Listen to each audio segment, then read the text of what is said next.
traveled to Daystar, and you openly said that their connection was a gift from the Lord.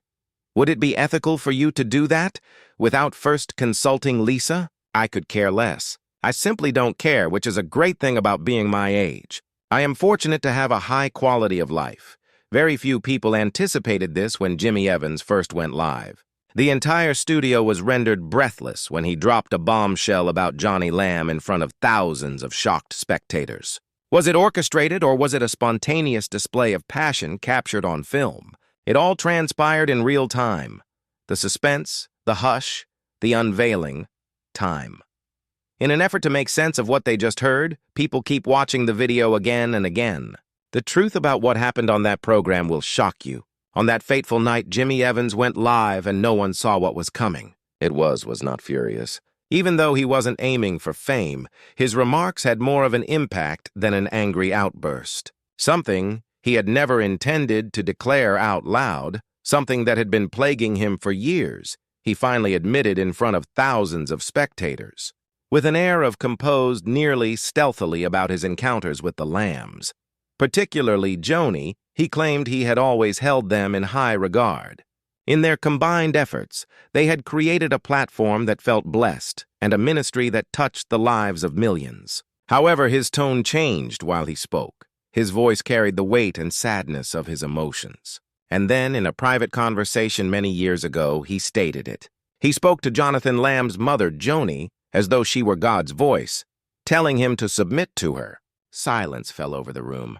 Internet users went instantly paralyzed, played the video again and again while bickering over what they had just heard. Jimmy clarified that he had no intention of deceiving anyone. Tensions were high at the moment. Trouble in the ministry, a schism in the family, and strong emotions. According to him, he believed he was assisting in maintaining peace. In an effort to keep the family united, he hoped to prevent further arguments. He was aware, though, that something wasn't quite right. None of it was true. Subtly disguised as allegiance, it was control. That feeling lingered with him throughout the years. It supposedly troubled him. He understood he had participated in something that caused harm to individuals, not because anyone had coerced him. According to him, he believed he was defending the ministry. True, I was merely feigning sincerity. Something was shattered by that line. Many of Daystar's longtime admirers began to doubt his credibility. How many more had their voices drowned out for the sake of peace? Just how much truth had been covered up in order to maintain the facade? No yelling or pointing was said by Jimmy. He was completely forthright. Plus, sometimes the world needs to hear the truth whispered rather than proclaimed. The only thing that's required is the initial vocalization. Being bold to speak the truth and to not be a part of a cover-up. We are now entirely at liberty as a result of that. We are free to speak our minds without being confined by the dictates of any powerful institution or system, speaking out against injustice and providing a voice to those who have endured abuse, hardship, or cultural pressure to conceal their pain. Oh, we're absolutely thrilled that the Lord's purifying work in the church may be facilitated by our becoming a light that drives out darkness. To everyone who has written to us, shown their support, and showered us with love, we are eternally grateful. It has truly been rather overwhelming. There was no expectation that the family meeting would be spectacular. It was intended to promote healing. Certainly, it was Jonathan Lamb's intention when he summoned the assembly. For months, the air surrounding Daystar had been thick. Things didn't simply crumble after Marcus passed away. Their bonds began to loosen. Screeches and resentment abounded, uneasiness that nobody was willing to acknowledge. As they posed for photos, hosted events, and preached unity and faith, everyone seemed to be pretending to go forward. The family hardly communicated to each other while they were working behind the scenes. Jonathan had patiently handled the burden for quite some time, concerns about his mother's new connection, which began before his sadness had fully subsided, and the hasty decision-making process were on his mind. Truthfulness, though, was his #1 priority. Not one more show, not a genuine discussion, not just another "we're fine" moment. That being the case, he chose that the moment had come. An intimate gathering. Just family, no producers, no cameras, and no need to manage one's public persona. There was an immediate sense of tension as everyone showed up. Others felt obligated to come, while some came out of respect. In addition, Jimmy Evans was present. A reliable pastor, a rational voice. Perhaps things could remain peaceful if Jonathan were there. It seemed almost doable for a brief instant. Next, Joni entered the room. She appeared calm, assured, and prepared. Perhaps even too prepared. For an instant, Jonathan entertained the idea that today could be the day they could speak freely. However, that optimism was short-lived. Greeting everyone present, he began. He spoke with air relaxed yet composed, as if someone has practiced their speech ad nauseum. He reflected on the changes that had occurred in his life following his father's death, experiencing the sense of having the family's very basis and leader taken away from them. He brought up the agony that had been building up, the muddled thinking, the lack of consultation in decision-making. Understanding, not confrontation, was what he desired, he stated. Nothing can be healed if we refuse to face it, he added. A brief hush fell over the room. It seemed like the start of an honest matter. After that, Joni retrieved her phone from her purse. She pulled out the timer app and said, "You each have 60 seconds. Her emotionless voice led everyone to believe she was joking. There were a few uneasy giggles, but she wasn't smiling. "Just 1 minute each," she reiterated. Everyone in the room fell silent as the speaker said, "That's all you get." Everyone was at a loss for words. Everyone got a chance to speak. A few irate, while some remain emotionally distant. All the anguish, bewilderment, and sadness of years compressed into a single second. Jimmy Evans remained silent, holding out hope that it could yet have a redeeming power. Looking over to his mom, Jonathan exclaimed, "This isn't how family conversations, Mom. Love and forgiveness are neither time-bound nor reversible." However, she remained silent. After everyone had finished speaking, Joni sprang to her feet, glanced around the room, and proclaimed, "You're all operating in fear." Then she seized her items and then left. All that was heard was the sound of the door shutting behind her. There was no prayer, no embrace, and no talking. Surprisingly, the remainder of the family just sat there. While others dabbed at their eyes, a few glanced at the ground. There was no heading in this direction. Instead of the understanding Jonathan had hoped for, he experienced a coldness that had never been before. Someone in the room then looked across at Jimmy and said, "You need to tell him to submit to her." Jimmy froze as if things were already heavy. Afterwards, he stated that at that very second, the air seemed heavy, unnatural, and nearly stifling. The pressure was on, and he was reluctant to admit it. He felt pressured to pick a side due to the weight of his ministry, his dread of more polarization, and his inability to avoid it. Consequently, he spoke the words that would plague him for a long time. "God speaks to you through Joni. You must yield to her authority." No one yelled at Jonathan. He merely glanced downward. The impact of those remarks was crippling. "Put it in! The divine voice!" The sound was similar to now. The truth was irrelevant. It was control, not love, reason, or honesty that had taken their place. That was the last straw for Jonathan and Susie. In that same moment, they understood that they couldn't change anything that didn't want to be changed. Subtly, they departed following the gathering. Nobody went after them. Nobody contacted that evening. What had once been a joyful and faith-filled home now seemed like a somber and lonely place. Continuing to pretend isn't an option, Jonathan warned Susie. She was in agreement. Someone had to have broken the news to them. Not their devotion to loved ones, but their sense of belonging to something that had faded into insignificance. The weather grew cooler during the next days. Missed calls ended. No one responded to my messages. Within the ministry, their absence was noted, but no one dared to inquire as to why. They seemed to have magically disappeared from the plot. A new chapter began for Joni. Presents to preserve, filming projects, and organizing a wedding. The illusion, however, had been finally broken for Jonathan and Susie. The healing-inspiring gathering had the reverse effect. Everything they held dear in the belief that things could be restored had been shattered by it. The control, the fear, the image management, and the erasure of suffering for the sake of peace were all laid bare. It was the first step toward Jimmy Evans' own reckoning. He would later acknowledge that the day also marked the breaking of an inner part of him. After seeing what was beyond the curtain, he was unable to turn a blind eye. No one emerged from that gathering unscathed. All were left unresolved.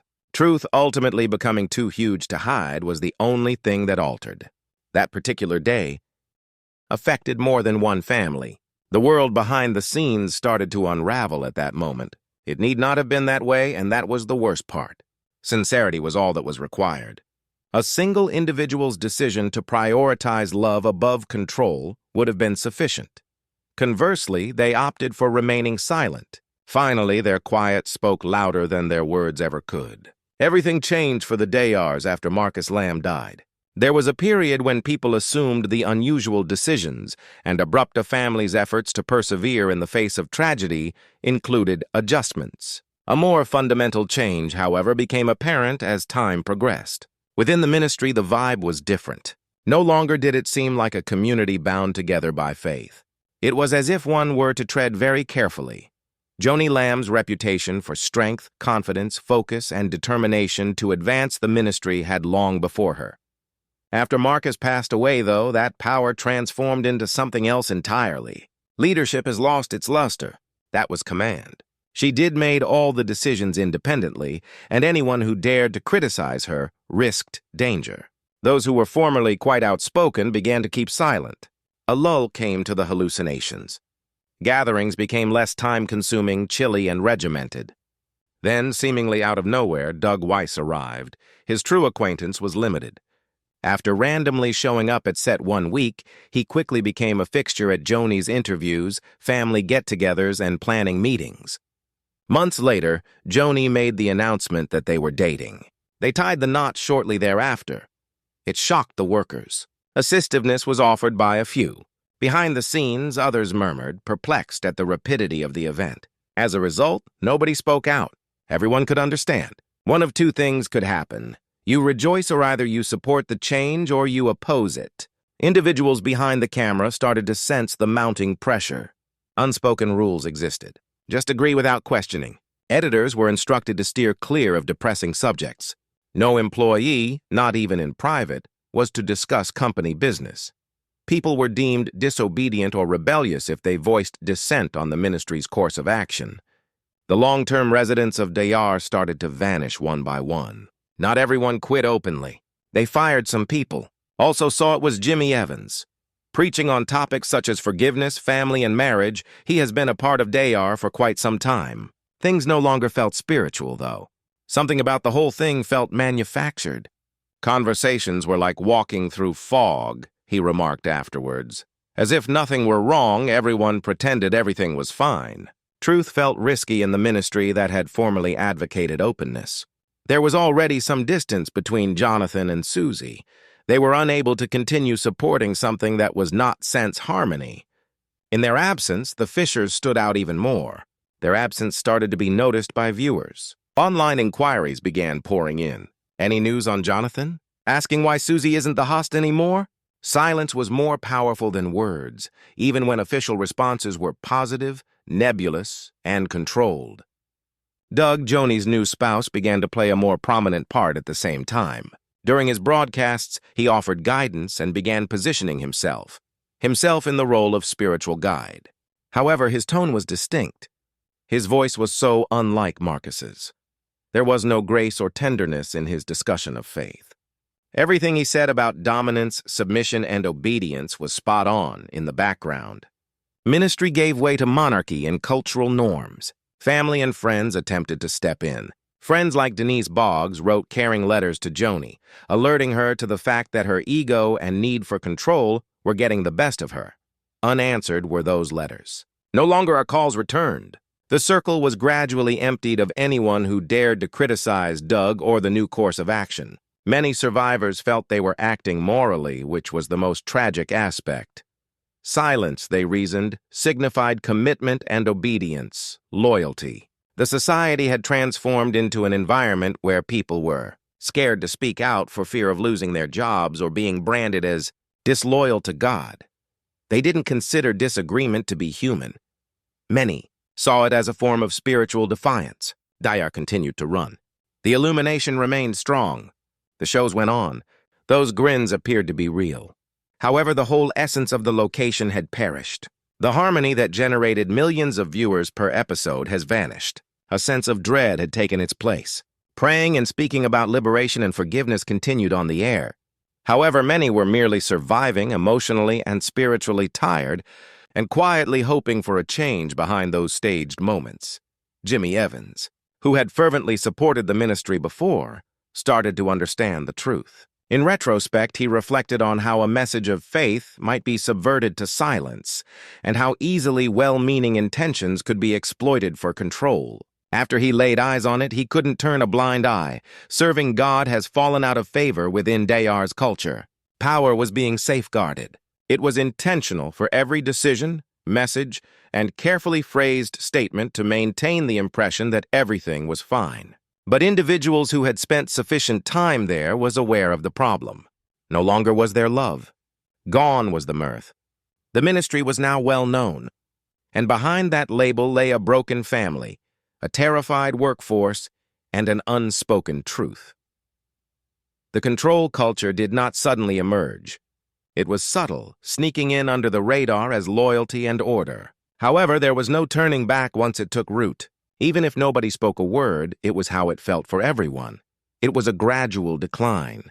At first, it was hardly audible. It was that quiet. Looking outside, Daystar appeared to be as strong and brilliant as ever. Hosts beaming, lights illuminating, cameras rolling. But deep within, everything was crumbling. People who used to refer to each other as family no longer spoke to one another at all. And the trust that had united them for so long was crumbling at their feet. Subtle inquiries that were not to be publicly discussed began with murmurs, inquiring about. "I don't understand why Jonathan has left the show. Is Susie somewhere? What gives everything this new vibe?" Joni pretended everything was fine and grinned as she was on air. During her speech, she discussed perseverance, faith, and hope. Even while she smiled, there was underlying tension, the kind that was palpable yet taboo to mention. The audio leak was the initial event that caused everything to unfold. Jimmy Evans only spoke for a few minutes, but those moments were powerful, were sufficient to alter the course of events. He confessed in the video that he had once advised Jonathan to listen to his mom as God's voice and submit to her authority. It wasn't spoken out of spite or rage. The tone was worn, sincere, and perhaps even broken. Yet every single one of persons required confirmation. Everyone was right. The power dynamic, the lack of speech, the influence. Now it was more than just idle chatter. Truly it was. There was an immediate response. Outraged and distraught, longtime watchers descended upon social media in droves. Some sprang out in Joni's defense, claiming that everything was being misconstrued. Still others claimed to have known this was coming years ago. Those who had rallied around the ministry started to take sides. Those who held on to their faith and those who felt duped. Employees within Daystar began to freak out. The group was at a loss for words and confusion over whether or not to broach the subject. There was no official declaration. Rather, there was complete quiet. That lack of sound conveyed more than words alone. People who had worked there for many years quietly left. No longer were pastors invited. Support from partner ministries started to dwindle. Contributions began to decline. The fissures that had been growing for a long time were at last apparent to everybody. Many were emotionally divided, including Denise Boggs, who had a deep and abiding love for the Lamb family. There was an attempt to forewarn Joni that her pride was getting the best of her and that Doug Weiss was becoming too powerful too quickly. But nobody paid attention. By the time the reality set in, it was already too late. Something she didn't recognize was emerging from the ministry in which she had once placed her faith. A climate of terror pervaded the background. Situations in the staff meetings were quite chaotic. Eye contact was shunned. There was a palpable sense of anticipation as everyone watched for the next name to vanish from the list, the next leak or headline. There was no longer the vitality that had once inhabited Daystar. Just a polished, smiling, and devoid image remained. Jimmy Evans, the individual who had inadvertently set everything in motion movement, her anger subsided. Feeling down, he continued. Subsequently, he clarified that he had no intention of exposing anyone. The deceit became too much for him to bear. Silence, he had told himself for years, was protection, and loyalty meant not posing queries. Now he had a new perspective. The agony had simply intensified due to the lack of sound. Everything that people had fought so hard to conceal began to emerge as soon as he voiced the truth. Both Susie and Jonathan refrained from center stage. They stayed away from podcasts and public pronouncements. They were utterly worn out. They were exhausted from years of holding back in an effort to safeguard their daughter, their beliefs, and their family. Their only want was for peace. However, within among them, individuals extended a hand. Strangers prayed for Joni and sent messages saying, "We see you. We believe you. You're not alone." Joni also stepped up her camera presence. She remained energetic, fervently proclaiming triumph and good fortune. She remained silent on the scandal. Despite the leaks, she remained silent. She proceeded as if the incident had never occurred. But it was obvious to them. The happiness that once radiated from she was no longer present. A chillier, more guarded presence took its place. Even her most devoted followers within the ministry started acting aggressively and defensively toward her. "Stop spreading rumors and have faith in God's plan," they urged others. But they were terrified on a profound level. They sensed a change in the subsurface. Falling numbers were being reported. A heaviness pervaded the air. Rather than a place of worship, what was once there seemed more like a stronghold constructed to obstruct the truth. Still, the facts always managed to win. At first, people spoke softly, but soon they became more animated. Stories were provided by former employees. Pastors confessed they were afraid to speak out even though they saw warning signs years ago. Backers admitted they no longer found the show to be inspiring. They were anxious, even depressed. It was about more than simply a single slip-up or quarrel inside the family. What happens when an honest ministry decides to stop being honest? That was the central theme. When the preachers of truth refuse to confront it when it affects their own life. There was a genuine collapse there, spiritual rather than monetary or public. Millions of people had lost faith in Daystar because of this betrayal. Not because outside forces are trying to destroy it, but because its inhabitants are terrified to speak up. The decline grew more noticeable with passing time. Productivity dropped. Employees departed without being succeeded. On the set, familiar faces disappeared. Gently, contributors retreated. Once brimming with positivity and encouragement, social media accounts are now weighed down with uncertainty, sadness, and letdown. Still, Joni's on-screen smile remained unwavering throughout. She encouraged her listeners to remain faithful even when faced with adversity. The storm she was describing wasn't real, though, so many viewers found it to be hollow. Within it lay, it belonged to her. The fact that it could have been avoided added tragic irony to the situation. There was an opportunity for healing during the family gathering. A potential turning point for redemption could have been Jimmy's confession. Pride and control, however, triumphed. Having a broken appearance was something Zero wanted. Nobody dared to be incorrect. Consequently, they attempted to avoid dealing with the truth by putting it off. Much later on, the events of that day are still hotly debated. A few have made amends, but others will never. Nevertheless, there is one point on which all agreed. When trust is lost, all other foundations crumble. One family, one mission, one legacy.